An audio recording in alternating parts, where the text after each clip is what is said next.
नमस्कार दोस्तों, स्वागत है आपका हमारे YouTube चैनल में। और आज हम आपके लिए लेकर आए हैं इतिहास का पहला वीडियो। तो आइए शुरू करते हैं। और आज के इस वीडियो के अंतर्गत हम देखेंगे भारतीय इतिहास का एक रेखा चित्र, एक शॉर्ट मैप बोल सकते हैं इसे। यानी हम मेन पॉइंट देखेंगे क्रम से जो हमें पढ़ना है। तो चलिए शुरू करते हैं। भारतीय इतिहास यानी इंडियन हिस्ट्री। तो बात अगर हम इतिहास की करें तो हिस्ट्री जो है वो ग्रीक या यूनानी भाषा का शब्द है। और इसके जो जनक हैं यानी हिस्ट्री शब्द को जिन्होंने बनाया है वो हैं आपके हेरोडोट्स। हेरोडोट्स यूनान के राइटर हैं, इतिहासकार हैं। और इन्होंने हिस्ट्री शब्द का उल्लेख सबसे पहले अपनी एक किताब में किया है जो इन्होंने लिखी थी, जिसका नाम है हिस्टोरिका। ये इनकी इतिहास की किताब है और हिस्टोरिका ग्रीक भाषा में लिखी है। अगर आपसे ये पूछा जाए कि हिस्ट्री या इतिहास का पिता कौन है तो आंसर होगा आपका हेरोडोट्स। अगर आपसे पूछा जाए कि विश्व इतिहास का पिता कौन है तब भी आंसर होगा हेरोडोट्स। ठीक है, तो चलिए देखते हैं क्या क्या क्वेश्चन बने हमारे इसमें। नंबर 1, हिस्ट्री किस भाषा का शब्द है? तो आप कहेंगे ग्रीक या यूनानी भाषा का शब्द है, क्योंकि ग्रीक भाषा यूनान के लोग बोलते हैं। हिस्ट्री शब्द के जनक कौन है? तो आंसर होगा हेरोडोट्स। हिस्ट्री का पिता कौन है? हेरोडोट्स। विश्व इतिहास का पिता कौन है? हेरोडोट्स। हिस्टोरिका किसकी रचना है? आंसर है हेरोडोट्स की। हिस्ट्री शब्द का उल्लेख सबसे पहले किस पुस्तक में हुआ है? तो आंसर है हिस्टोरिका। हिस्टोरिका किस भाषा में लिखी है? आंसर है ग्रीक या यूनानी भाषा में। ठीक है, चलिए आगे बढ़ते हैं। अब बात आती है इतिहास। इतिहास किस भाषा का शब्द है? तो इतिहास जो है वो संस्कृत भाषा का शब्द है। और इतिहास शब्द के जो जनक हैं वो हैं आपके कृष्णद्वैपायन उर्फ वेद व्यास। यानी वेद व्यास का ही दूसरा नाम है कृष्णद्वैपायन। अगर आपसे पूछा जाए कि भारतीय इतिहास का पिता कौन है तो आंसर होगा वेद व्यास। और वेद व्यास ने हिस्ट्री शब्द का उल्लेख सबसे पहले अपनी पुस्तक में किया है और उनकी पुस्तक का नाम है जय संहिता, जिसे हम आज महाभारत के नाम से जानते हैं। ठीक है, तो अगर आपसे पूछा जाए भारतीय इतिहास का पिता कौन है, आंसर होगा वेद व्यास। इतिहास किस भाषा का शब्द है? आंसर होगा संस्कृत भाषा का शब्द है इतिहास। इतिहास शब्द के जनक कौन है? आंसर है कृष्णद्वैपायन या वेद व्यास। महाभारत किसकी रचना है? आंसर है वेद व्यास या कृष्णद्वैपायन की। महाभारत का प्राचीनतम नाम क्या था? आंसर है जय संहिता। लेखक वेद व्यास। ठीक है, चलिए आगे बढ़ते हैं। तो अब जानते हैं हिस्ट्री को 3 भागों में बांटा गया है, यानी इतिहास को 3 पार्ट्स में बांटा गया है। तो आइए जानते हैं एक एक करके उनके बारे में। तो पहला है प्री हिस्ट्री, दूसरा है प्रोटो हिस्ट्री, तीसरा है कंट्री हिस्ट्री, यानी हर देश की हिस्ट्री अलग है, हर देश का अपना इतिहास होता है। तो प्री हिस्ट्री के बारे में जानते हैं हम। प्री हिस्ट्री क्या है? तो जिस इतिहास की कोई लिपि ना हो और जिसे कल्पनाओं के आधार पर लिखा गया हो वह प्री हिस्ट्री है। मतलब कोई जिसका लेख नहीं मिला हो, उसको सिर्फ कल्पना के या विज्ञान की खोजों के आधार पर लिखा गया हो, उसे कहते हैं प्री हिस्ट्री। जैसे कि हम कह सकते हैं प्री हिस्ट्री के अंतर्गत आएगा आपका पृथ्वी की उत्पत्ति, पृथ्वी पर जीवन का उदय, जीवन का इतिहास, पृथ्वी पर मानव का उदय, पाषाण काल, ये सब प्री हिस्ट्री के अंतर्गत हम पढ़ेंगे। ठीक है, चलिए अब जानते हैं प्रोटो हिस्ट्री। तो प्रोटो हिस्ट्री क्या है? प्रोटो हिस्ट्री है जिसकी लिपि हो लेकिन पढ़ी ना जा सकी हो। तो फिर लिपि तो है लेकिन पढ़ी नहीं जा सकी है, तो फिर इसका इतिहास कैसे लिखा गया है? तो आप कह देंगे इसका इतिहास खुदाई से प्राप्त जो वस्तुएं हुई हैं उनके आधार पर इसका इतिहास लिखा गया है। जैसे उस समय रहने वाले लोगों के बर्तन, उनके द्वारा इस्तेमाल किए गए हथियार, उनके द्वारा इस्तेमाल की गई पहनने की वस्तुएं, उनके द्वारा इस्तेमाल किए गए बर्तन भाड़े, ये सब उनके द्वारा की गई खेती या व्यापार के जो साक्ष्य मिले हैं उस आधार पर जिस इतिहास को लिखा गया है वो है प्रोटो हिस्ट्री। और प्रोटो हिस्ट्री के अंतर्गत हम पढ़ेंगे हड़प्पा सभ्यता। ठीक है, चलिए अब आगे देखते हैं कंट्री हिस्ट्री। तो कंट्री हिस्ट्री जैसे मैंने आपको बताया, हर देश की हिस्ट्री अलग है। तो कंट्री हिस्ट्री के अंतर्गत हम पढ़ेंगे इंडियन हिस्ट्री। ठीक है, चलिए आगे बढ़ते हैं। ये आपकी समझ में आ गया होगा। दोबारा देख लेते हैं एक बार। तो दोबारा देखते हैं, हिस्ट्री यानी इतिहास को 3 भागों में बांटा गया है, प्री हिस्ट्री, प्रोटो हिस्ट्री और सिर्फ हिस्ट्री या कंट्री हिस्ट्री। चलिए, तो कंट्री हिस्ट्री के अंतर्गत हम पढ़ेंगे इंडियन हिस्ट्री। तो बात करते हैं इंडियन हिस्ट्री की। तो इंडियन हिस्ट्री के बारे में हम थोड़ा बहुत जानते हैं, चलिए देखते हैं। देखिए, जो इंडियन हिस्ट्री है यानी भारतीय इतिहास, उसको जेम्स स्टुअर्ट मिल ने, किसने? जेम्स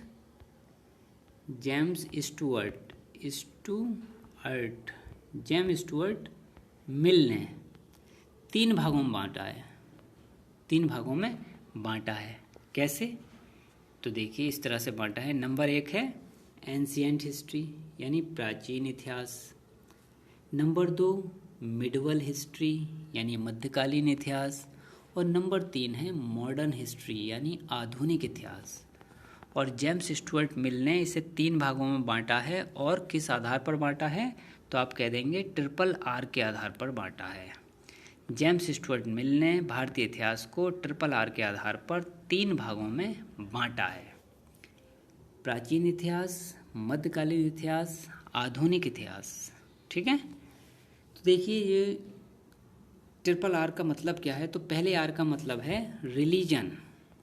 पहले R का मतलब है रिलीजन, यानी जेम्स स्टुअर्ट मिल कहता है कि जो प्राचीन इतिहास है भारत का, वो रिलीजन के आधार पर उसमें शासन हुआ है।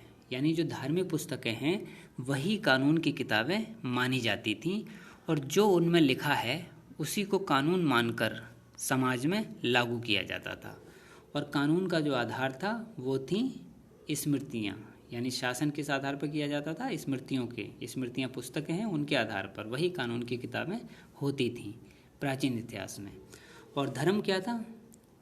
प्राचीन जो इतिहास है उसमें मेन मुख्य धर्म क्या था समाज का, भारतीय समाज का? तो आंसर है ब्राह्मण धर्म था या सनातन धर्म कह सकते हैं।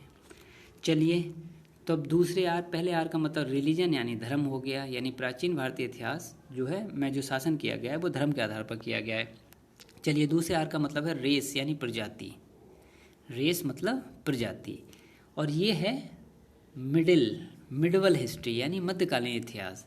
और इसमें जो मुख्य धर्म था, शासक वर्ग के धर्म की बात कर रहे हैं हम, तो शासक वर्ग का जो मुख्य धर्म था वो था इस्लाम। लेकिन इस्लाम की अनेक प्रजातियों ने भारत पर आक्रमण किया और शासन किया, यहाँ पर शासन स्थापित करके शासन किया था। वो अलग अलग प्रजाति के लोग थे और अलग अलग प्रजाति के लोगों ने अलग अलग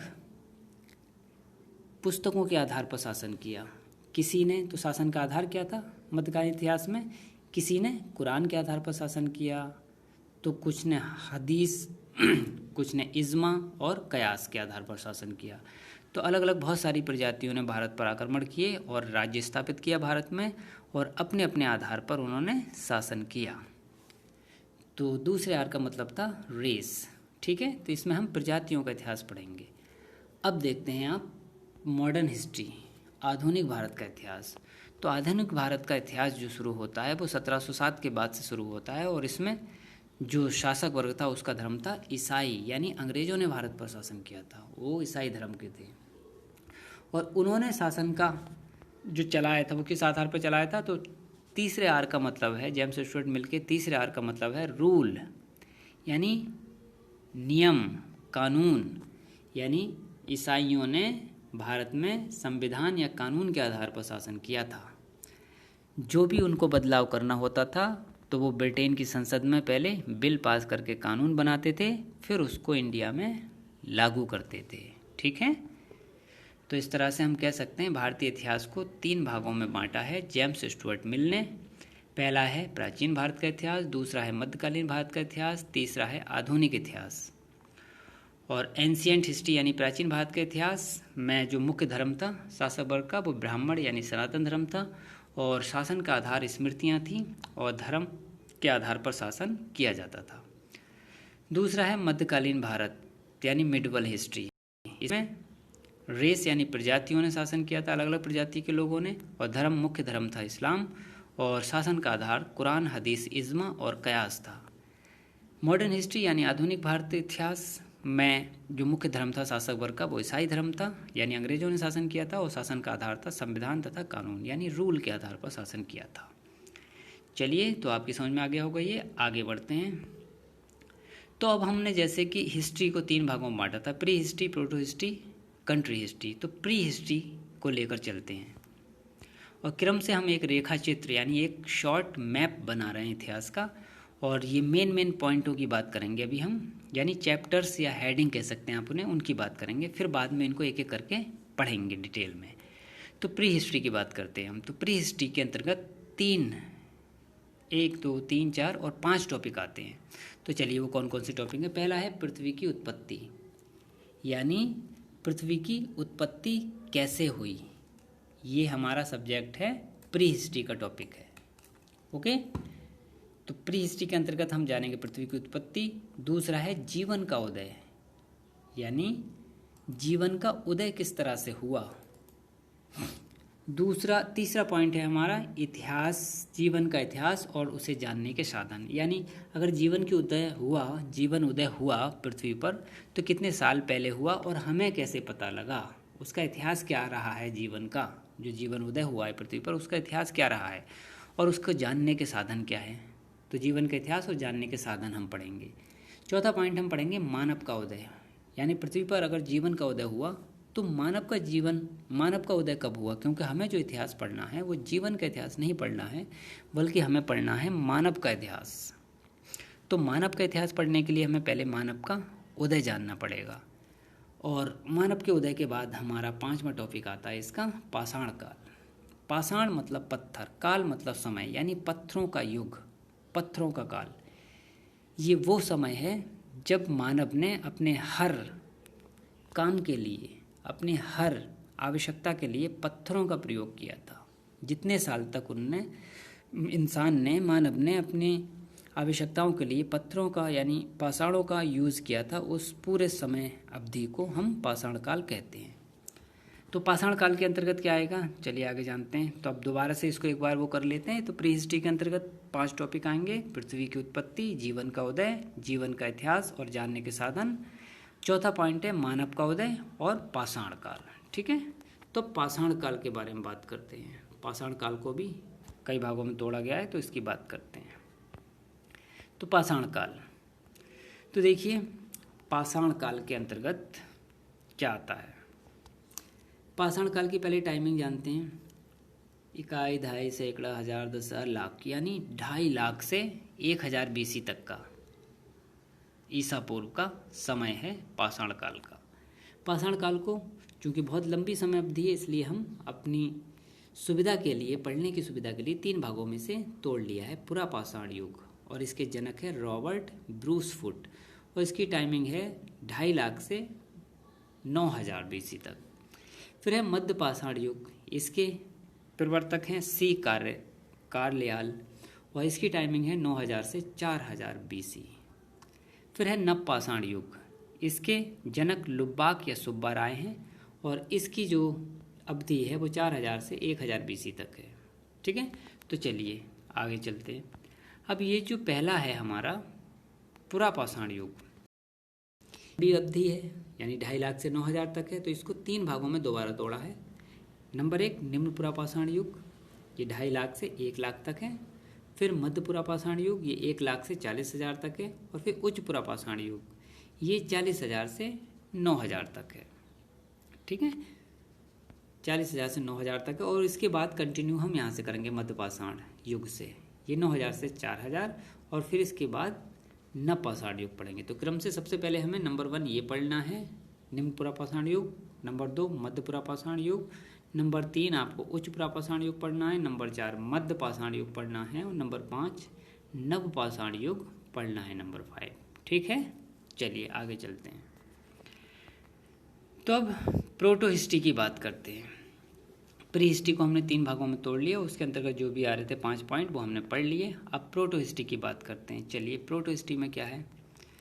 तो प्रोटो हिस्ट्री, इसकी टाइमिंग अगर देखी जाए तो 3500 BC से 1300 BC तक है। और मैंने आपको बताया था इसके अंतर्गत 2 चीज़ें आएंगी। एक तो प्रस्तर धातु युग आएगा, यानी जैसे ही मानव ने पत्थरों का प्रयोग करता था और उसका प्रयोग कम किया और उसी के साथ साथ उसने धातुओं की खोज कर ली, तो अभी ऐसा नहीं है कि सिर्फ धातु का यूज़ करने लगा तुरंत, बल्कि अब वो पत्थर और धातु दोनों का यूज़ करता है। तो उस समय को प्रस्तर धातु युग कहा जाता है। उसके बाद पत्थरों का यूज़ उसने कम से कम कर दिया और मुख्य रूप से धातु का यूज़ करने लगा, धातु का प्रयोग, उसे कहा जाता है हड़प्पा काल या हड़प्पा सभ्यता। तो प्रस्तर धातु युग और हड़प्पा सभ्यता हम प्रोटो हिस्ट्री के अंतर्गत पढ़ेंगे। इसके बाद हम आगे बढ़ेंगे, इंडियन हिस्ट्री की बात करते हैं। अब इंडियन हिस्ट्री आ जाती है, यानी कंट्री हिस्ट्री। तो कंट्री हिस्ट्री के अंतर्गत हम सबसे पहले पढ़ेंगे वैदिक काल, यानी भारतीय इतिहास में हम प्रवेश कर रहे हैं। तो भारतीय इतिहास में प्रवेश करने पर हम सबसे पहले इसके अंतर्गत सबसे पहला टॉपिक जो हमारा होगा वो होगा वैदिक काल। और वैदिक काल को 2 भागों में बांटा गया है, ऋग वैदिक काल और उत्तर वैदिक काल। ठीक है, तो वैदिक काल और के बारे में हम जो है बाद में बात करेंगे। आज के लिए यहीं तक, नमस्कार।